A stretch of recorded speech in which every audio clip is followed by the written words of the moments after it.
आपने दंड विधेयक पर 2021 पर बोलने का अवसर दिया, इसके लिए आभार।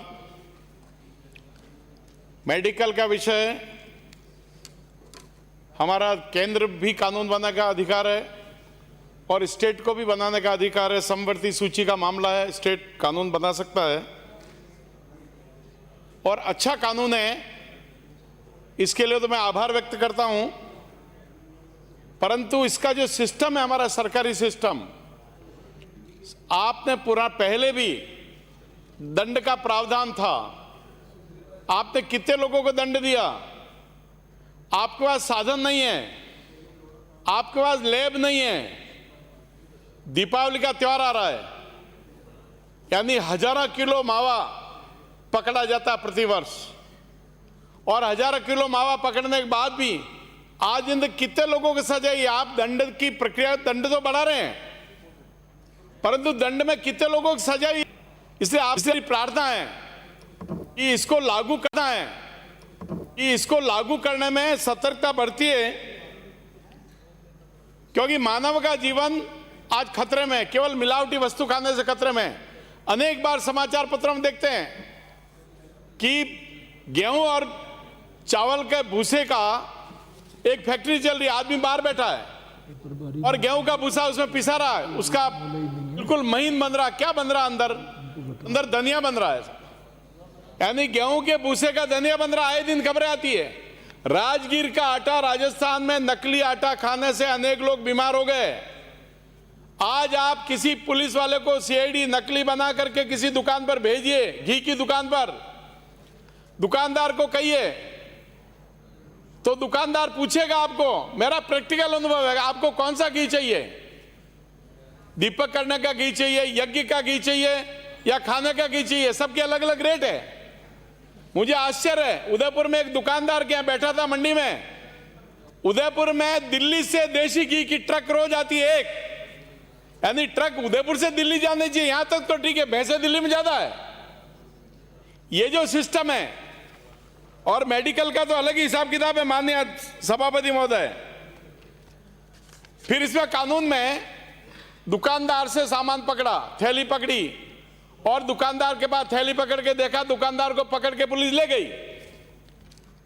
अरे भाई, उसमें सिस्टम, दुकानदार जो थैली बेची है उसने, जिससे प्रोडक्शन किया, उत्पादन किया, उसका नाम है उसमें, उसको कोई सजा नहीं है। दुकानदार को सजा जो सामान छोटा 2 रुपए 5 रुपए का सामान बेच रहा है।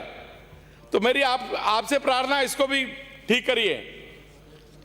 देश का सबसे बड़ा घोटाला दवाइयों का, 3000 करोड़ की दवाएं के नकली दवाएं उदयपुर में पकड़ी। 3000 करोड़ की, छोटी मोटी सरकार का 3000 का बजट होता है। 3000 करोड़ की दवाएं पकड़ी, और वो दवाएं वाले फैक्ट्री को, वहां मजदूर को पूछो किसका क्या बन रहा है, मजदूर को पता नहीं कुछ भी, क्योंकि उसकी 5 जगह फैक्ट्री चलती थी। पैकिंग कहीं चल रही है, दवाई कहीं बन रही है, एक जोधपुर में फैक्ट्री, एक राजसमंद जिले में फैक्ट्री, एक उदयपुर फैक्ट्री, एक जयपुर फैक्ट्री। जहां जो मजदूर 5 फैक्ट्रियों में काम करने वाला मजदूर, उसको कुछ पता नहीं क्या हो रहा है, क्या बन रहा है, उनको क्या कुछ पता नहीं हमको क्या बन रहा है। 3000 करोड़ की दवाएं, और वो एक्सपोर्ट होती थी, विदेश में जाती थी दवाएं।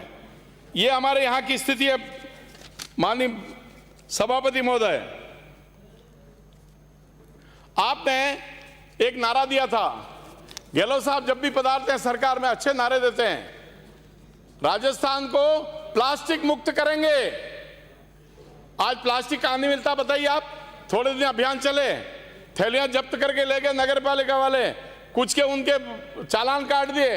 आज सब जगह जैसी चाहो थैलियां, सभापति महोदय आप जहां चाहो प्लास्टिक की थैली आपको मिल जाएगी। आपने एक कानून लाए थे गुटखे का, और 3 दिन बाद बैक हो गए, कानून वापस ले लिया। क्या हो गया? सरकार की ऐसी क्या मजबूरी हो गई कि गुटखा मुक्त करने के लिए जो लोगों के बीमार करती है, उसको आपने 2 दिन बाद 3 दिन बाद बदल के उसको कानून घटा दिया, इसको वापस लेते हैं हम। मेरा आपसे निवेदन है, ऐसी जो गलत वस्तुएं समाज में आ रही है मिलावट की, जो समाज का, व्यक्ति का, मानव जीवन को खतरा है, ऐसे लोगों पर सख्ती करिए, सख्त कानून में ये बनाइए। आपने कहा था जिला स्तर पर लैब बनाएंगे, कहीं लैब की व्यवस्था नहीं है। और मेडिकल में धांधली इतनी है कि सोच भी नहीं सकता। एक कानून बनाया माननीय नरेंद्र मोदी जी ने, क्योंकि यूरिया से दूध बनता था, यूरिया से अनेक वस्तु बनती थी।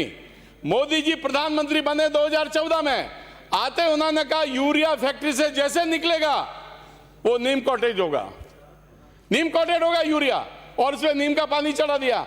आज यूरिया की कहीं देश में कमी नहीं है, क्योंकि केवल एक उपयोग किया उन्होंने, एक प्रयोग किया। तो आपसे मेरी प्रार्थना है, कानून बहुत अच्छा है, कानून पहले भी अच्छा था, परंतु उसको कानून को लोगों को पकड़ के अंत तक उसकी मॉनिटरिंग करके आदमी को सजा मिलेगी ना, तो दूसरा आदमी उसका कानून को भंग नहीं करेगा।